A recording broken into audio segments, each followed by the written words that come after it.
Survival horror can be a divisive genre of gaming. It's one of the most easily accessible and pervasive genres, especially in the indie horror and PC marketplaces.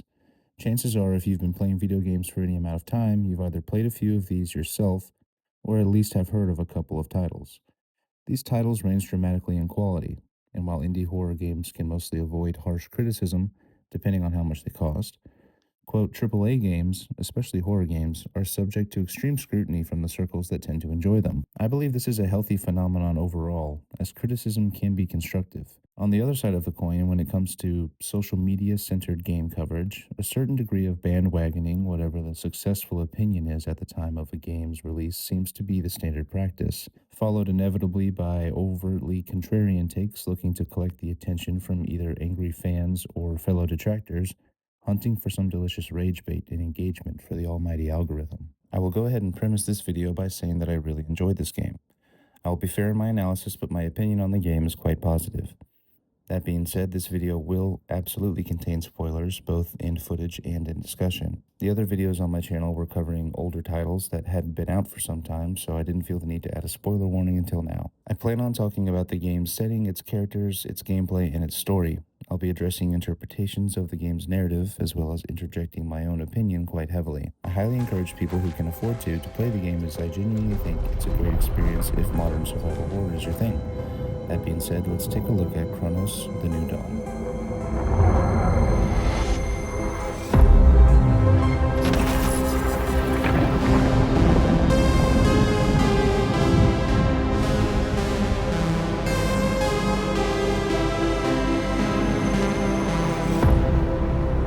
The general opinion on Cronos The New Dawn when it was first revealed was that it's some sort of spiritual successor to Dead Space. I saw this in reviews from popular game news websites as well as other content creators. I disagree with this. I'll try my best not to start this video off with a rant, but I'll say this. Sci-fi suits, fleshy monsters, and stomping does not a Dead Space make. I believe most people going into this game excited to play a Dead Space-like might either find themselves disappointed or pleasantly surprised. To me, at least, the only real similarity this game has to Dead Space in any capacity is that it's a third-person horror action shooter. It has nasty flesh monsters for you to shoot and stomp on. But even the shooting itself outside of being in third person is more similar to a modern Resident Evil game. You aim for the head or the weak spot and you fire your heavy-hitting, slow, deliberate weapons until they die. Dead Space forces the player to dissect their enemies with unique cutting weapons, pushing players to examine the Necromorphs' monstrous extremities as viable targets. This seemingly small difference is quite drastic if you play the games back to back. I'll move on from that for now, but it's something I needed to get off my chest.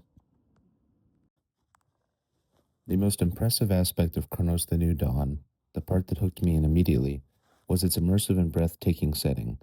While Bloober team have always been good at creating atmospheres, they absolutely knocked it out of the park with Cronos. Bloober team has had a controversial history, and I understand why, but it feels like, at least to me, that they as a studio have matured into their own, and Cronos makes me excited to see what other original projects they will release in the future. Cronos is set in a dystopian, future past, post apocalyptic 1980s Soviet controlled Poland. Let's just appreciate that setting for a second. Cold War era Soviet subjected Poland is a very evocative period in our history. That period being chosen for the setting of a survival horror game is immediately enticing. We start our journey in the distant future, long after this apocalyptic event has happened. Humanity as we know it is long gone, but a version of humanity seems to remain. When the game starts, we don't know who the hell we are or what we are meant to do. There is no giant space opera that we can plainly see or understand through pop culture illusion. There is just us and the world we step into. Our character is known as a traveler, and we will in a short time begin to pick up on only a few other things that our character seems to know.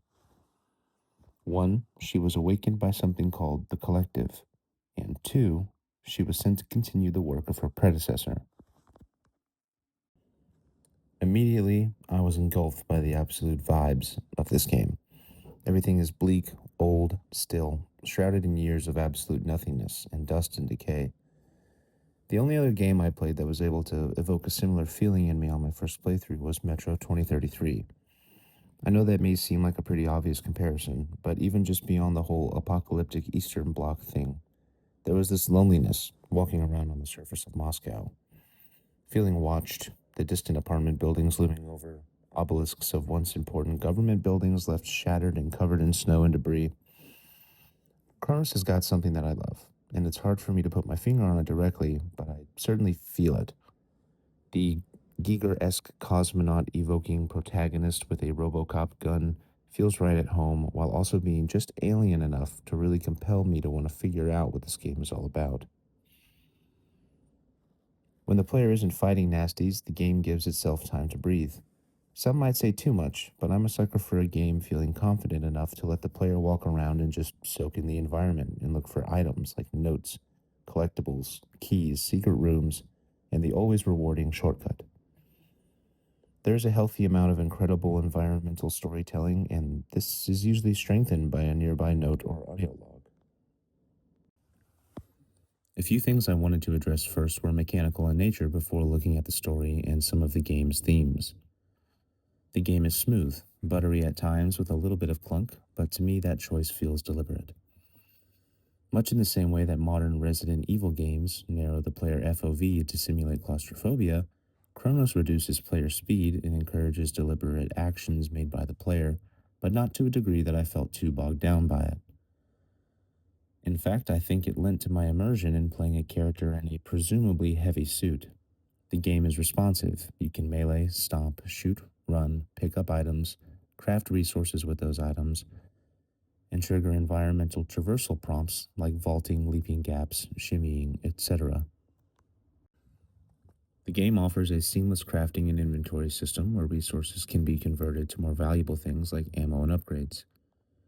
These upgrades can be done in traveler safe rooms, and the game can be manually saved here as well. The safe rooms are some of my favorite areas in the game. They are composed of machinery installed from previous travelers and often have useful items in them, as well as a store where you can buy items and upgrade equipment and have extra storage for your inventory items. Music is peak.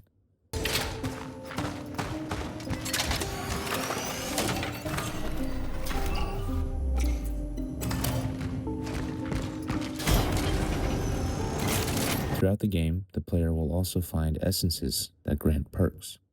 You can carry up to 3, and once one is removed, it is permanently destroyed, forcing players to choose on a whim, which I really enjoy. The mechanic also has some heavy lore implications, but I wanted to first really point out that Chronos is a strong title gameplay-wise. While it does admittedly feel familiar, it is well-polished and rewarding. Now for the important bits, the story. Chronos is a time travel story. I know many people groaned when hearing that, but I will say that it is done very well. While lurking in comments on other videos talking about the story of Chronos, I noticed a lot of people expressing frustration that the game didn't give them some solid conclusion. I'm kind of baffled by this, as it's pretty rare for survival horror games to end with hard resolution, or time travel narratives in general for that matter. And to be honest, I thought the ending of the game was pretty clear. There are technically 3 endings to the game, but 2 of them end up with the same sort of conclusion in the end, so I view them as a what do you think the main character would have done kind of choice. I'm getting a bit ahead of myself here, but I was left with just enough questions to start a new game plus and go for another ending. And I think that indicates that the story was compelling, and that is a good thing for a game to be. The timeline for this game is tricky to describe. Our character, Traveler ND3576, awakens in a pod. She undergoes some sort of analysis from an automated system. We as the player answer a few seemingly inconsequential diagnostic questions, get our firearm? I'm not sure if this could technically be described as a traditional firearm, but it's a sci-fi Robocop Blade Runner Desert Eagle, so who cares? Then we are released with the mantra to let our work continue, and the answer from our main character, such as our calling. This is the creed of the unseen force called the Collective. I've done very minimal conclusive research into the theories about this game's major plot points, as I wanted to see how effectively I could understand it by just playing it for myself. To my understanding, the collective is far future humanity, or what humanity became, or maybe what humanity is stored in. They seem to be a conglomerate of consciousnesses that are sending travelers back to collect the essences of people in the past that died before they could join the collective. The collective gives these travelers specific targets to be extracted. The extraction process is never shown, but is heavily implied that it is extremely violent and kills the person being extracted. This essence is stored in a traveler's phylactery until they can be uploaded to a terminal, thus joining the collective. But why? Why were these people deemed crucial? Was it their knowledge of the events that led to the outbreak known as the Change? Were they deemed important after time travel was discovered, realizing that they were key or canon events were tied directly to them? From what I understand, the collective is a system designed to store humanity in order to save them from the virus. Logically, and to our main character's understanding, we are doing this in an effort to stop the virus, known as the Change, or to maybe destroy it or stop it from spreading. I believe that this system, this collective, has secretly changed its initial motivation, similar to the Matrix. In that case, are travelers humans? They certainly bleed when damaged, but could they be something else entirely? Aliens, maybe? How far into the future is the collective's date of origin? These are all questions that lead to contextual player community based speculation, and I kind of love it.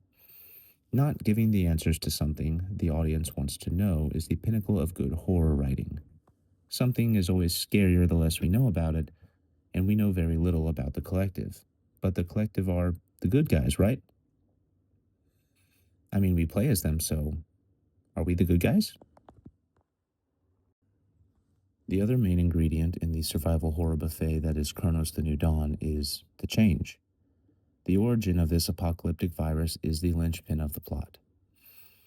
While not taking the front stage towards the later half of the game's narrative in a clever act of subversion, this is essentially the inciting incident for everything else that happens. The change is mysterious in origin, and the game never explicitly says exactly where it came from. There is a note you find early in the game that references the real-world Kola borehole, or at least takes inspiration from it. This was a 40,000-foot hole drilled into the Earth's crust in Russia for geological experiments. Naturally, a folklore-esque story was birthed from this matter being made public. The story goes that the scientists stuck a microphone into its depths and heard screaming, implying that they drilled all the way to hell. What they actually heard was tectonic plate shifts, but it supposedly sounded quite disturbing. Kronos places this seemingly clean explanation on a simple note you find in the house of one of the game's conspiracy theorist-coded characters. I love the placement of this seemingly conventional and familiar theory, as it's never explicitly proven wrong per se, and what we do learn in the Steelworks echoes this reference to modern folklore even further. It makes me wonder if that little bit of folklore could have possibly inspired Bloober Team to create this game in the first place, or if it was a convenient allusion to the real world. The virus seems to cause people to want to merge with others, at least in the dialogue scene with Arthur and his brother, later corroborated by the logs in the hospital and the essence we find there. When people are absorbed into the biomass, their consciousnesses seem to blend together into this massive conglomerate hive mind thing. Now, I may be way off here, but that was at least the vibe that I was getting.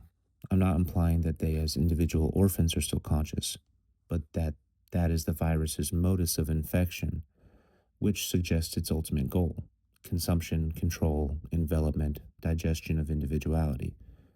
The usual stuff for flesh monster viruses. That sounds familiar to me, at least in theme. My allegory senses are tingling here, and that is no coincidence. Kronos plays around heavily with commentary on collectivism, communism, and free will. While I've heard theories that the change and the collective are actually the same thing, and that the change is sending agents back to assimilate the ones it missed because in the far future it has already consumed everything, and this is a very fun theory. I don't think it's true per se, but I think the obvious comparison between the collective and the change is a deliberate choice. In the end, their motivations are similar: absorb humanity, or save humanity. The enemies in Cronos The New Dawn are well designed 80s melty gore monstrosities, and their designs are effective. I especially like how they become more bug like and rigid as they advance after merging. They develop carapaces with needle like spikes, glowing eyes, extra limbs, and acidic bile, while still remaining bloody and fleshy looking. If you've ever seen the movie Splinter, directed by Toby Wilkins, or of course John Carpenter's The Thing, then Kronos' nasty body horror might seem familiar to you. There are several main enemy types, three that I would consider mini bosses and two that I would consider unique main story bosses. Though some of these mini boss types are used as early game big bosses at times with different movesets and designs. The bulk of the orphans you'll be fighting are called doppelgangers. This naming convention alone sparks questions and potential theory crafting, but they are divided into four groups. And all doppelganger type enemies can merge with corpses to become stronger and deadlier. I'm going to take a few minutes to go over them, as monsters and critters in movies and games are kind of my thing. The headless ones. These are weak but fast and tend to come in packs. Alone, they are not much of a threat, but in visually occluded environments, they can quickly overwhelm or catch a player off guard. From what I can tell, they appear to be composed of a single badly damaged corpse. The basic doppelganger. This is the most common enemy type. They aren't as fast as the headless ones, but do very commendable damage, and have a few different attack patterns with a surprising amount of range. I can't help but see a resemblance to the fused body found in the Norwegian camp in The Thing in their appearance. They are susceptible to headshots, like everything in the game. But a quick anecdote about that. When these things merge and grow armor plating, their weak spots can move. This is displayed by patchy bits of their previously soft flesh being exposed amongst their armored skin. And from what I can tell, these weak points can change. Sometimes the weak point on an upgraded doppelganger is a leg or the stomach or an arm. After being diligent for so long about shooting enemies in the head, it can become quite alarming when that strategy suddenly doesn't work. If I'm wrong about the weak point being variable, like I've just claimed, then it's a testament to how frazzling it can be to fight them if I've somehow managed to convince myself of this. Spitters. Basically the doppelgangers, but with a more disgusting look, and tend to hang back and lob acid at the player. The multiple limbs sprouting from their backs look spider like, and they can be quite accurate with this attack, which also slows the player.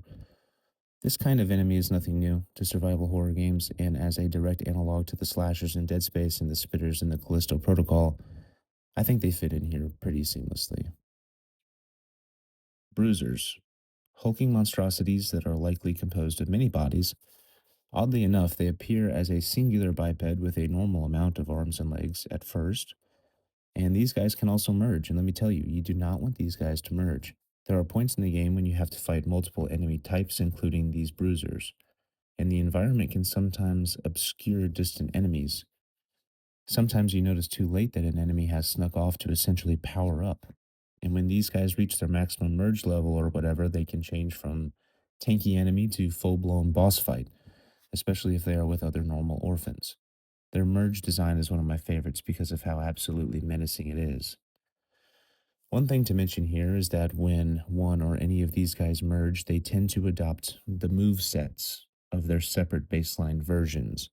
For instance, being able to spit acid, do more melee damage, be more armored, or even sprout tentacles suddenly from their mouth to drag the player closer in a damaging QTE, or we can mash a button to fight them off, taking more damage, or use a resource like torch fuel to escape. I like this idea of adopting, get it, because they're called orphans, the traits of the other cast of enemies as they advance in merge level. It implies that there is a more ubiquitous, advanced form of infection that they are all working towards by seeking out more dead flesh, an ultimate form, so to speak. Then you have a category of enemy I like to call environmental hazards. Apparently, these guys are called a fear or just fears. I don't know about that name, but these are your standard mob type that explodes on the player if they get too close and can be taken out with one shot. Some of them crawl on the ground and can leap at the player, causing a surprising amount of damage.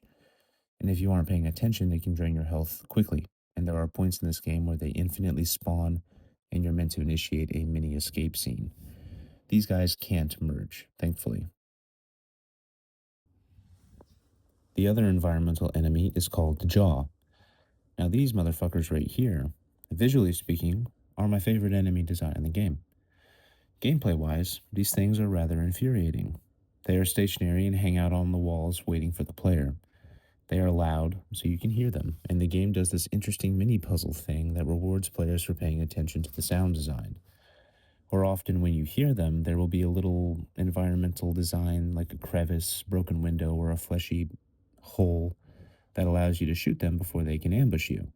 This enemy is an obvious allusion to both the cut enemy of a similar variety from Dead Space and the overly featured exact same cut enemy in the Callisto Protocol. This game does it better. Visually and in gameplay, if you're going to ambush the player, you should make it fair. Callisto failed in this aspect, and maybe that's why it was cut from the OG Dead Space. But by giving the player the right cues and rewarding exploration and attention to detail, this frustrating enemy design is only frustrating because you weren't paying attention.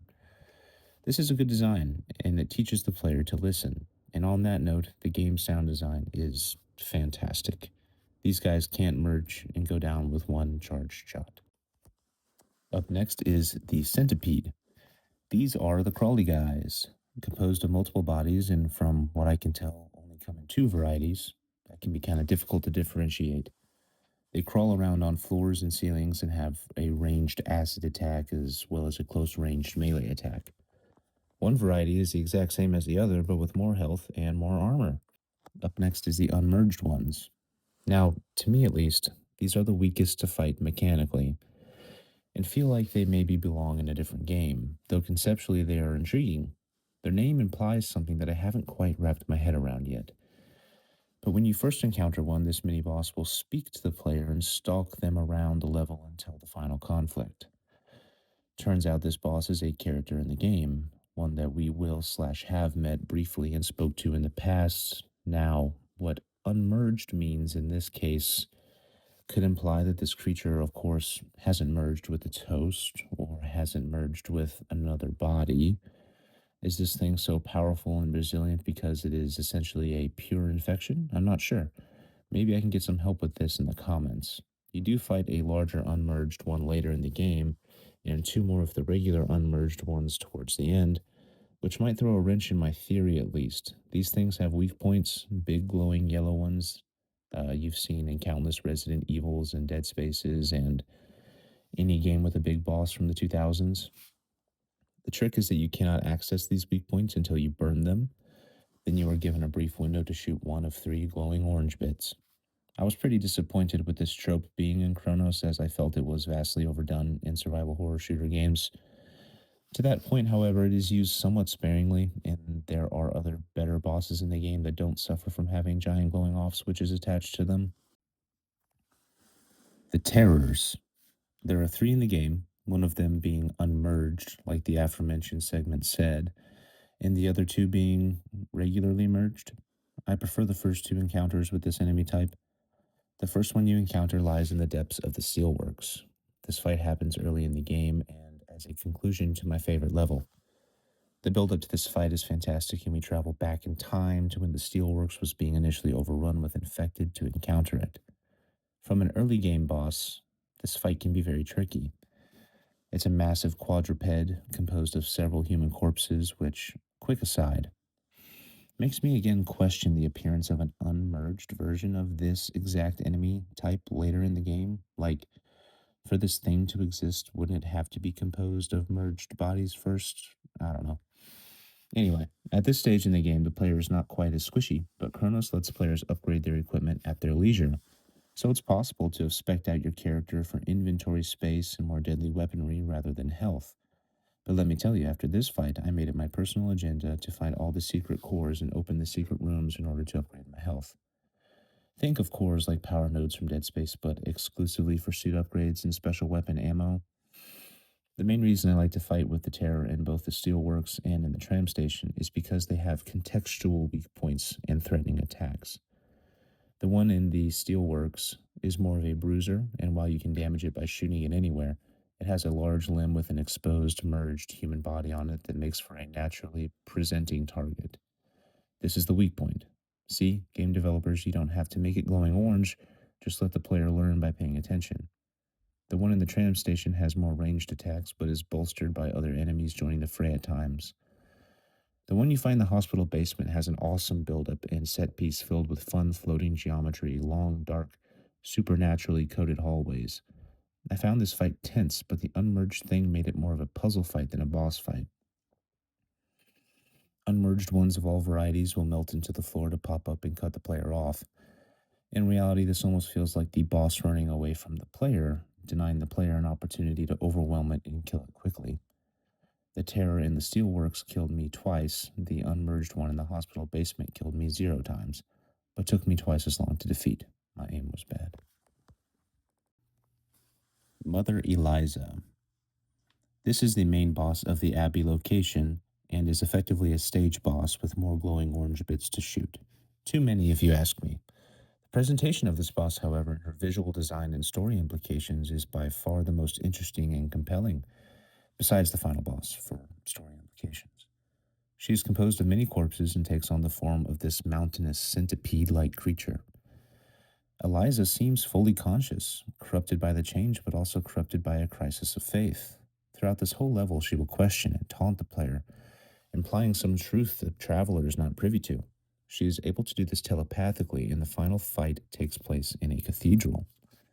This fight visually felt like something more akin to Bloodborne. Mechanically, however, this fight was fine, I guess. You'll be swarmed by the headless enemy types while she covers parts of the floor with acid, and you shoot her weak points as they emerge. A fun stage boss, but not that threatening. The lore implications, however, are vast. How did she end up like this? Why did she end up like this? She seems to worship the travelers or the collective, but she somehow knows that we are not like the others and condemns us for it. There are a ton of logs and accounts leading up to this area for context, and I find these to be the most interesting side character logs in the game. This is the beginning of the climax of our story. Cronos The New Dawn presents itself as a twisting, grungy time travel drama about the fate of the human race when threatened with an insurmountable force shrouded in mystery. The story, however, is a deeply personal journey with underlying themes of abuse and the dangers of propaganda and totalitarian control in regard to humanity and personal identity. Cronos' story relies on a few well-known time travel paradoxes, mainly the bootstrap paradox, or the causal loop, and the grandfather paradox. But I find the bootstrap paradox more prevalent for the personal revelations that happen later in the story. This is the heavy spoiler portion of the video, by the way. Throughout all of this, I've yet to mention the other 3 most plot-driven characters in the game besides ourselves: the Pathfinder, Weronika Kaminsky, and the Warden. My first playthrough of the game was 14 and a half hours long. There are a lot of characters at play here, and all of them have or had a small or large part to play in the events in the story. But to avoid just giving a play-by-play of the exact events in the game, I will do my best to condense it down for you. We meet the Warden early on in the game, and he is like us, in a way. He's obviously of the collective, but his appearance implies that he has been active for a very long time. His suit is old and tattered, and he is missing an arm and a leg and has replaced them with robotic prosthetics. He also sports a very Destiny-looking cloak and head ornamentation. Also, Bloober team must have really liked the way his voice turned out in the recording booth, because he gets quite a lot of dialogue and tends to wax poetic about his admiration of humanity. He doesn't let this bias out at first, but over time he lets slip his opinions on the collective. And because of his expendable dialogue options, his motivations can unfortunately be sussed out to the players that really try squishing the pieces together early. The other character, Weronika Kaminsky, we first met at the Steelworks in the past. Also, Weronika is definitely wearing a Leon Kennedy jacket from Resident Evil 4. Weronika was at the Steelworks looking for a missing friend during the outbreak. She and another important character found the Pathfinder amongst the fleshy growth of the change. The Pathfinder is revealed later to be the Warden himself in the past. The appearance of the Pathfinder coincided with the beginning of the outbreak. Weronika found the Pathfinder, who was then captured by government forces. Still with me so far? Good. The Steelworks was quickly overrun, but before it could be, Weronika and the captured Pathfinder established some kind of connection. The Pathfinder's original mission was to extract Veronica, but he was moved by her display of humanity and abandoned the vocation of the collective, and for all intents and purposes, fell in love with her.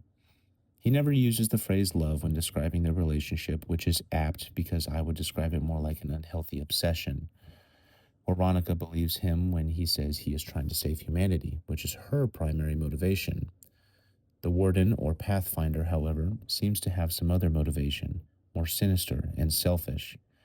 Even if his intentions were pure at first, and he was trying to save humanity, that would change. Veronica would become infected and eventually begin to die or change. This is where the sweet love story about a time traveler and a savior of humanity turns into a deeply personal, story of selfishness, manipulation, gaslighting, and abuse. Veronica is not aware of the extent of the Pathfinder's knowledge at this point, and neither is ND3576. I bring up our main character here because throughout all of our trials and tribulations, the Traveler has been having episodes. These episodes present themselves as a loss of control, as if something else is taking over. They appear painful or disturbing for her, and sometimes come with dialogue snippets that hint at something unusual. Unusual to the extraction process, at least. She's able to talk to the essences in the terminal, which is apparently not typical. The Warden convinces us that there's something wrong with the terminal and with the Traveler's phylactery. We go on perilous missions to attempt to repair it at the Warden's behest, as he's told us that we will essentially be taken over by our essences if we don't. The Traveler begins to piece together the truth at the Abbey after defeating Eliza. Though unsure of exactly why the Warden has had such a direct hand in the events of the past, we begin to grow suspicious. We find his body in the Eliza boss fight room and listen to his final log. In this log, the Warden admonishes the collective and the vocation. We learn for the first time at this point that his last target was Veronica, and he refused to extract her. While to players who have been paying attention and reading along, this may have been kind of predictable, I believe this reveal is made more dramatic upon our return to the terminal. The Warden is missing upon our return, and there are orphan bodies everywhere. ND3576's episodes are growing more violent and more revealing in her visions. She stumbles upon traveler bodies, dead and bloodied and haphazardly stuffed into jail cells with medical equipment in them. The Warden has been busy. ND3576 finally discovers what has been kept secret from her. She finds the upper torso of Veronica Kaminsky, held captive and kept alive by machines. She's in pain and distressed, vivisected in a Giger-esque crucifixion of machine and flesh. When we make contact, the Warden finally drops his facade and we learn that we, the player, ND3576, are actually Veronica Kaminsky. No! What have you done?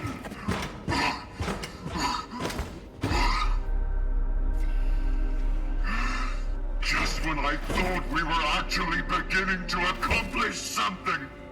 Just when you were starting to be complete. You have ruined everything, you monster. Monster? It's you who made me this. Why?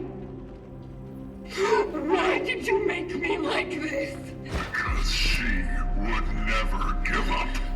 What? She would try to save humanity at all costs. And so, you were to be what is left of it. Because her essence, no, her soul, would have lived on in you. You dare to call this living? I don't even know who I am! Her essence has been extracted over and over and over again in countless timelines and iterations and stuffed into the body/suit of a traveler. All those bodies in those cells were our bodies, our previous failures, the Warden's previous abominations. The reason we kept getting anomalies was because somewhere in us Veronica was aware. The reason we were able to talk to those essences in the terminal was because we were one ourselves. The The warden has lied to us, and he laments not that we have learned the truth, not that we are in immense pain and existential dread. No, he laments the fact that his Veronica didn't turn out the way he wanted her to. He has known all along and said all the right things, evoking the vocation at the right times, hinting at his true colors, fishing to see if we would turn out the way he wanted, and time again, he has done this to us, and we have not been made to his satisfaction and have not been able to help him get what he wants. The warden resolves himself, and with his ability to make the tears we have been attuning to now revealed, he plans to start the cycle all over again. We must stop him now, prevent Veronica in the past from making the same mistake her future self is now aware of. We confront this version of Veronica, brought to the top of a tower called the New Dawn building by the Pathfinder after he collects her and attempts to save her from the change. Our past self is ignorant to the truth and trusting of the Pathfinder. We reveal the truth to her and the Pathfinder confronts us. He fights us on the roof of the New Dawn building, suspended in time warp animation while a storm ravages the fractured landscape. We fight him not only for self-defense but for our own freedom, for this version of Veronica's freedom and the past. He uses his time-splitting sickle to great effect here, and the fight is challenging. After a grueling battle, he is defeated and brought to his knees, gargling on his own fluids and begging for a chance to start the cycle again. Our past self confronts us now, begging us to spare him, as she still believes that the Pathfinder is her best chance to save humanity. In my first playthrough, I shot him dead. I thought this would end the loop. If I killed him here at this stage right before he went back, that would stop it. But past infected Veronica then takes up the sickle and travels back herself. Thus the paradox is started. Thus the loop continues. If the warden lives, the loop continues. Either way, the paradox has already happened, so the paradox will happen again. To address the paradox now, earlier I mentioned a bootstrap paradox. Here's a brief explanation of it. The example in the definition is that of a time traveler from the future who goes back in time to give the plans for the time machine to his past self. Thus, the time machine was only invented because of the future having happened. This is just an example of how this paradox works, mind you. This is also why I felt the bootstrap paradox was more fitting than the more common grandfather paradox. An example of a grandfather paradox would be, if you go back in time and kill your grandfather, you cease to exist. Think Back to the Future. But now let's apply it to Cronos. So, did Veronica begin the disease in the steelworks by traveling back in time, with or without the warden to start the cycle again? Is the change a result of the time travel itself, or Veronica? Or was it discovered beforehand and is just an inevitable event that happened outside the loop? It can be argued that for the sake of the story in Cronos, the Pathfinder is responsible for the change, because regardless of it existing before the start of the loop, it will exist because of the loop. Because Veronica always goes back infected and always fails the extraction plan the warden cooks up as a solution. At least one person we know of for sure, Veronica, will spread the disease at the steelworks. Why doesn't the warden go back further? If he did, he wouldn't meet Veronica. He meets her past self after her future self dies or is extracted. If he goes back further, then he would not be able to manipulate her in the way he is able to in the loop. The warden/Pathfinder is insane. There could be theoretically hundreds of ways to break the loop, but he doesn't want to. He is obsessed with her at the moment in the steelworks. A version of himself before then may not even exist yet. It was at that moment in the steelworks after he denounced the vocation. He only denounces the vocation because of her humanity at that moment. This is a lot to take in, and I understand why people get confused. Hell, I'm still a little confused, and chances are I got some stuff wrong. But that's the fun of games like this. We get to talk about it, make corrections, and propose theories. I wanted my writing here to be candid. Believe it or not, as of the making of this video, this game doesn't have a wiki page yet. I think confusion is part of the organic experience of this game, and I'm looking forward to reading about other interpretations and maybe even evidence I didn't interpret correctly. Confusion generates frustration when you can look at a time travel story and can easily poke holes in it. Time travel stories work best and I would even argue that they only work when the story is deeply personal. In an intimate and human narrative, people make passionate mistakes, and their judgment being not the best is more easily justified when the stakes to that individual are so high. I would argue that the Pathfinder is so enamored with Veronica that he ironically doesn't care about the change or humanity or the collective at all. He is a tragic villain, but a villain nonetheless, and is by all normal definitions of the word insane. He has literally done this same exact thing over and over and over again, expecting, hoping to get a different result. We don't get to know how long he has been doing this. So how long has he been doing this? How long has he been lying to us? Enough to believe it himself, to know, like a code, the exact words to say to get us to do exactly what he wants? Existential horror. That is what Cronos The New Dawn offers us, recontextualizing terror, that reality that our existence is nothing more than a byproduct of some time god's delusion. We are nothing to him but a body, a vessel for him to stuff this iteration of his obsession into. The flesh monsters are an obstacle, a motive of torture, unintentional like a storm or a force of nature. They aren't why we're here. They're here because we are. Then there's the third ending, the new game plus one. Traveler ND3576 realizes that this is a loop. In the moment where she would slay him or spare him, it all clicks. Her actions at this moment are what cause the loop. This is it. The warden seems to understand it too, but you'll have to excuse me if I don't trust his sudden platitude. The traveler decides then that she must take Veronica and herself elsewhere, where she is free from the Pathfinder and the collective, where she and infected Veronica can find a cure together, or inadvertently start a new loop. So, is all of this inevitable, or does it even matter if it is or isn't? I don't think so, because regardless of the inevitability of the infection, Veronica is finally free from the Pathfinder and the collective.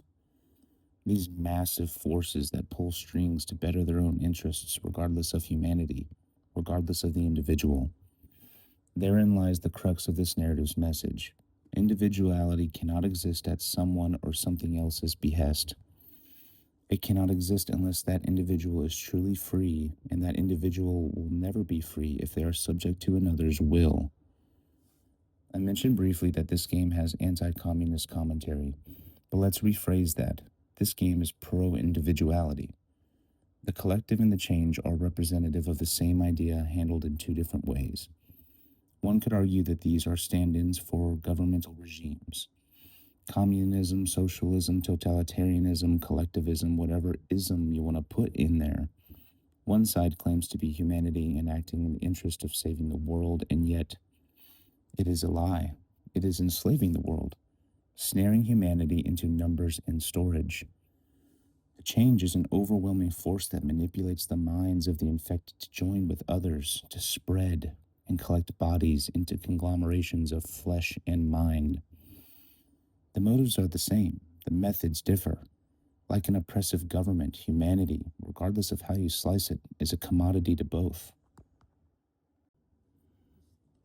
If you don't quite believe me, then replay the game with that sort of idea in mind.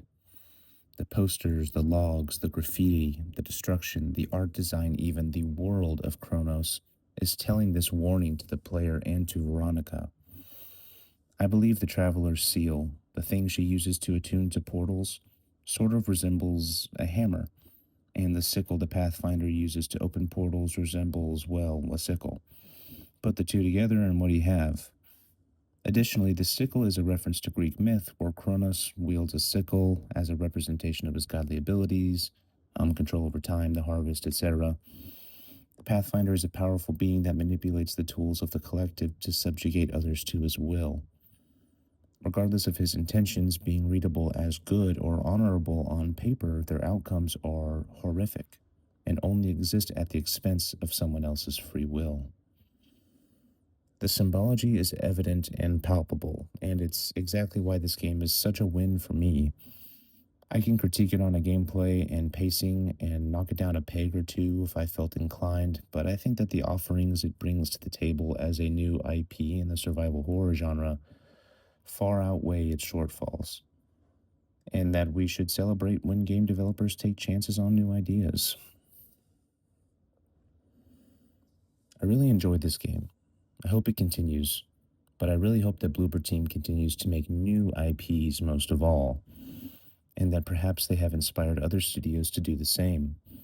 Now, I don't think the game was a massive financial success, but maybe in time it will be. And since Bloober Team is free of anti-player studio control, like EA, where if the survival horror game doesn't immediately compete with Call of Duty that year, they crucify and destroy the game's studio, perhaps we will see more of this from them in the future? I certainly hope so, at least. So, in long and short, this game, its art style, its story, its sound design, and its setting are all really fantastic. Also, special mention to the soundtrack here. This dungeon 80s synth theme is fantastic and moody. I love it. The gameplay is fun and crisp, but also somewhat familiar. The game is $60 at the time that I bought it a month or two ago. So if that is a barrier of entry, I would say wait until a sale or something, but I believe that 14 plus hours of good game is enough to warrant that price tag, and if you like survival horror or action horror, then this is 100% a game for you. The story and nature of this game lend itself well to interpretation, so let's talk about it. Like, subscribe, and comment if you want to, and thank you for watching.